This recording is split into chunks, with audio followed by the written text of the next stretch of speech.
Hello, my name is Marcos Saldivar, and this video is meant to help you navigate the website that I've created. First, we're going to start with my background. I am currently a student in South Texas College attempting to obtain his bachelor's in applied science in organizational leadership. Before coming into South Texas College, I attended Texas Alamos College in Brownsville, where I obtained my paralegal associates. Before that, I attended the University of Texas at Brownsville, where I attempted to obtain a bachelor's in international business. However, due to some personal reasons, I was unable to finish. Luckily, I am currently graduating from South Texas College with my bachelor's in organizational leadership.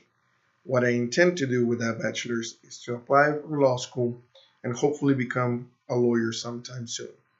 After that, my end goal is to become a lawyer for my beautiful city of Brownsville, Texas. The other reason that this video is made is to provide you some information on my portfolio. My portfolio includes some of the work that I had to write while attempting my classes at South Texas College. I had multiple classes to take, and all of them require me to do analysis based on data, based on theories, and based on my own personal experience. I am very grateful to have entered this degree plan at South Texas College because all the skills that I've learned, all the knowledge that I've acquired is going to assist me in performing duties in my future career choice. We'll start by describing my first artifact or the first reading assignment that I created for South Texas College. This assignment was for a class known as Issues in Organizational Leadership. For this course, I had to use everything I learned, all the issues that can come up during an organizational's day-to-day operations, and offer some insight on a very specific case. The case provided by the teacher was a CEO of a company was not willing to hire young people. He considered them easily distracted and not as reliable as older people. In my experience, I dealt with something similar. I've been working in a law office for about 3 years now. The law office that I work was run by the attorney and his paralegal, the one before me. The prior paralegal was an older lady, and they were both very paper oriented. Since I've come in, I've implemented a new system where we use more of digital formats to keep track of our documents.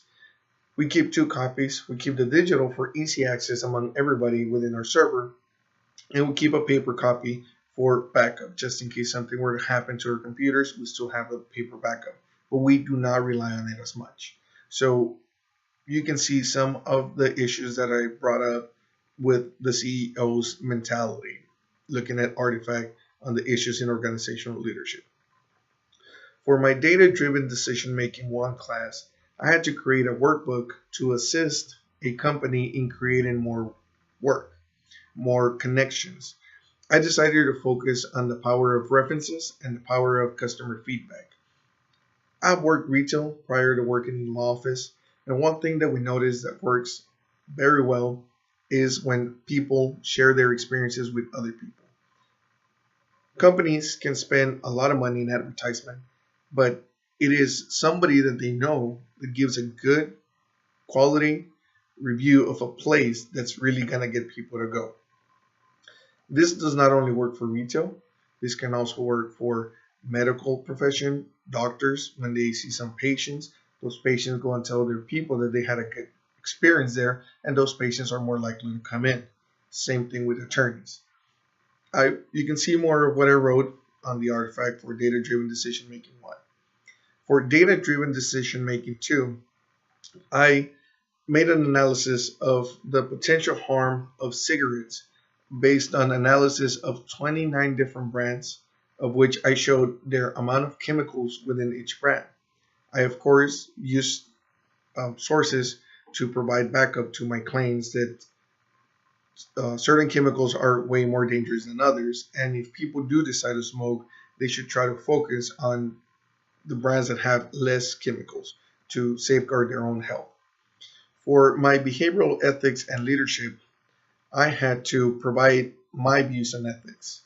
Um, I had to look through all the theories that were discussed during class and see which one appealed to me the most. I believe that my personal ethics lie in utilitarianism. Basically, try to do the most good for the most amount of people. It is nearly impossible to do good for everybody. Everybody works a little different. However, a person should always try to make the most good for the most amount of people. Um, this means that you're aware that sometimes you're going to have a sacrifice.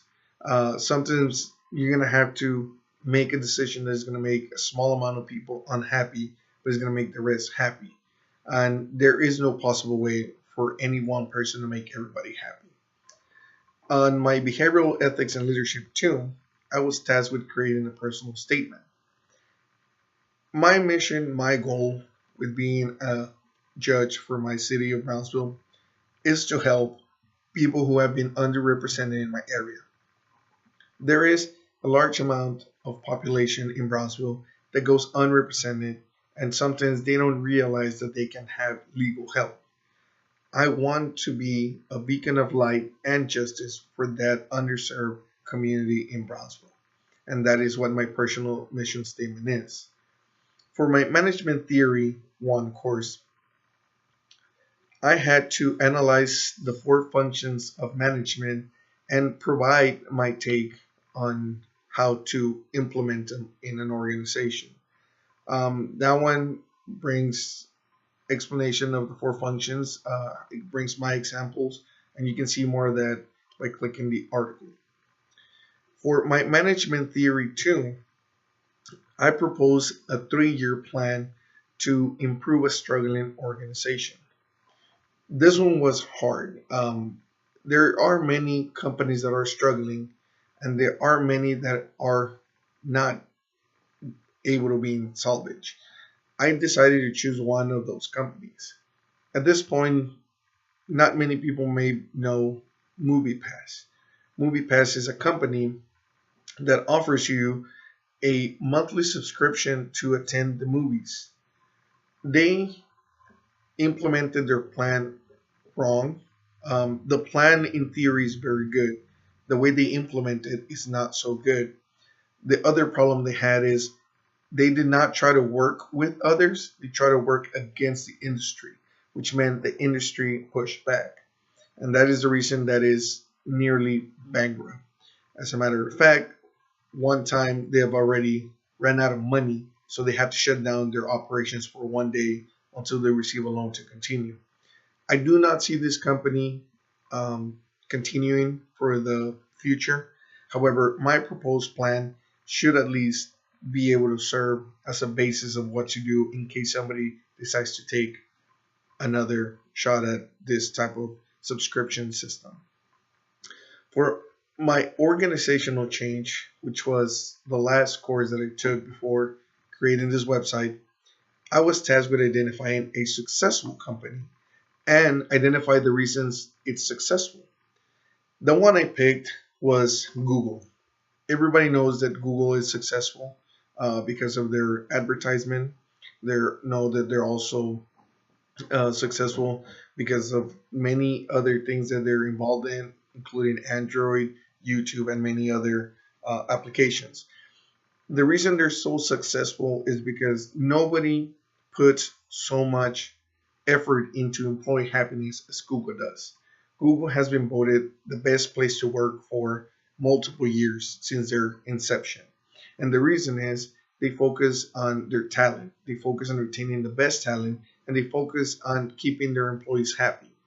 One of the ways they do this is with their famous 20% rule. The 20% rule means that 1 out of the 5 days, or 20% of the time that employees at Google work, they're allowed to use that time to work on a passion project or a personal project. This keeps employees happy because they don't have to always be under somebody else's guidance. They can veer off on their own. And well, normally people would think, but why would you let them do that? They might not do anything. Well, Google's HR department focuses on hiring the correct um, talent to avoid them not doing anything. Not only that, they offer everything for the employees to work on their passion projects. This works for Google too, because many of their projects, many of their money making businesses have come out from passion projects. Famously, Gmail is one of those. Gmail was a passion project from one of the Googlers, as they're called, and Google gets to own it because they did it while they were working for Google. And the employee is happy because he was able to make a creation. The people do get credited, but the idea still belongs to Google. So that's the reason Google makes a lot of money and a lot of products. Lastly, for my final artifact, I was tasked with identifying a company as well, one that was struggling but had the possibility of coming back. Um, the one I chose was BlackBerry. And the reason I chose BlackBerry is because BlackBerry was ubiquitous in the market in the early 2000s. Everybody wanted to have a BlackBerry. Everybody had a BlackBerry. The BlackBerry was a symbol of social status. Unfortunately, you can tell by their lack of leadership that they did not know how to handle the success, and they let the success get to their heads too fast. With proper leadership, BlackBerry could have continued being as successful as it is. And you can read more by clicking on the artifact there. Lastly, if you're more interested in my personal life, I've included my resume in the About Me section of the website, so you can see some of my awards. You can see some of my previous history, employment history, school history, and my contact information. There's also a page within my website that includes a contact section. If you have any questions, please feel free to fill it out and I'll receive it and I'll get back to you as soon as I can. Other than that, I appreciate your time for coming in and watching the video for as long as you did. Thank you so much and you have a wonderful day.